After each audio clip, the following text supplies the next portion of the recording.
मेनका 10 साल की थी, तभी उसकी माँ इस दुनिया को छोड़कर चली गई।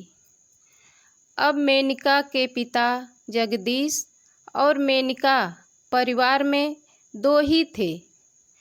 कुछ रिश्तेदारों ने जगदीश से दूसरी शादी करने के बात की, तो जगदीश बोला, नहीं, मैं अपनी बेटी की सौतेली माँ नहीं लाऊंगा। मेनका के पिता घर का सारा काम करते, मेनका को तैयार करके स्कूल छोड़ते, उसके बाद काम पर जाते। ऐसा ही क्रम कई सालों तक चलता है। अब मेनका कॉलेज में दाखिला ले चुकी थी और पार्ट टाइम में जॉब करके अपने कॉलेज का खर्च निकाल लेती थी। इसी कॉलेज में एक लड़का रोहन पढ़ता था।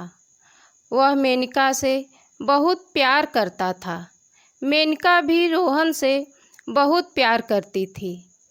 मेनका अपने प्यार के बारे में अपने पिताजी से बता दी थी। उसके पिता भी राजी थे दोनों की शादी के लिए। कॉलेज खत्म हो गया। रोहन पुलिस की ट्रेनिंग के लिए कुछ महीनों के लिए चला जाता है और मेनका फुल टाइम जॉब करने लगती है। मेनका के पिता बोले, रोहन ट्रेनिंग से आ जाएगा तो तुम दोनों की शादी करवा दूंगा। एक दिन मेनका अपने जॉब पर जा रही थी तो उसके ऑफिस के गेट पर एक लड़का खड़ा था, हाथ में एक गुलाब का फूल। उसने मेनका के सामने आकर फूल मेनका के तरफ बढ़ाया और बोला, मेनका, मैं तुमसे प्यार करता हूँ और शादी करना चाहता हूँ। मेनका बोली, मैं तुमसे शादी नहीं करूँगी, मैं किसी और से प्यार करती हूँ, और अंदर चली गई। उसने सोचा यह लड़का मान जाएगा, मगर वह इसी तरह रोज़ परेशान करने लगा। एक दिन तो उसने हद ही पार कर दी। उसने मेनका का हाथ पकड़ लिया और बोला, मेनका, मैं तुमसे बहुत प्यार करता हूँ। मेनका ने अपना हाथ छुड़ा के एक जोरदार थप्पड़ मारी और बोली, मैं सिर्फ रोहन से प्यार करती हूँ और शादी भी उसी से करूँगी। फिर वहाँ से चली गई। दूसरे दिन वही लड़का ऑफिस के गेट पर खड़ा था। मेनका के आते ही उसने कहा, मेनका, मुझसे गलती हो गई, मुझे माफ़ कर दो। मेनका बोली, कोई बात नहीं, मैंने माफ़ किया। तभी वह लड़का बहुत ज़ोर से हंसने लगा और बोला, मेनका, अगर तुम मेरी नहीं तो मैं किसी और का भी तुम्हें नहीं होने दूंगा। और एक हाथ में तेजाब भरी शीशी उसके मुंह पर फेंक दिया और वह से भाग गया। मेनका दर्द से चिल्ला उठी, जमीन पर गिरकर छटपटाने लगी। की आवाज़ सुनकर उसके ऑफिस के लोग आ गए और हॉस्पिटल लेकर गए। उसके पिता जगदीश को बुलाया गया। मेनका का चेहरा बुरी तरह से जल चुका था। काफ़ी दिनों इलाज के बाद मेनका घर आई।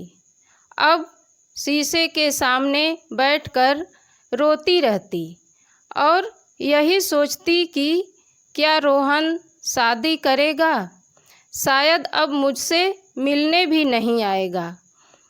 उसके पिता उसको समझाते और कहते, बेटी, तुम्हारा बाप तुम्हारे साथ है, हमेशा तेरा साया बनके तेरे साथ रहूँगा, तू चिंता ना कर। अब रोहन की ट्रेनिंग पूरी हो गई। वह घर आया तो रोहन के पिता ने मेनका की बात बताई।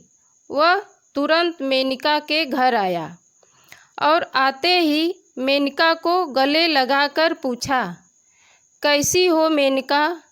मेनका उससे लिपटकर रोते हुए बोली, शायद तुमने मेरा चेहरा नहीं देखा। रोहन बोला, अरे पगली, मैंने तुमसे प्यार किया है, तुम्हारे चेहरे से नहीं। पिताजी कहाँ हैं? मेनका बोली, बाहर गए हैं, आते ही होंगे। रोहन कहने लगा, पिताजी बोलो पंडित जी के पास जाकर बात करके जल्द से जल्द हमारी शादी करवा दें। इतना सुनकर मेनका का सारा कष्ट दूर हो गया और दोनों की शादी हो गई। दोनों सुख में जीवन बिताने लगे। दोस्तों, मेनका ने आजकल के आशिकों के लिए एक बात बोली, अगर आप किसी से प्यार करते हो और वह मना कर दे तो आपको ऐसा कभी नहीं करना जो उस लड़के ने मेनका के साथ किया। बहुत दर्द होता है, दिमाग में बस हर समय मर जाने की बात आती है। मेनका के तो पापा के प्यार और रोहन के प्यार ने बचा लिया, लेकिन हर लड़की के जीवन में ऐसे लोग नहीं होते। धन्यवाद।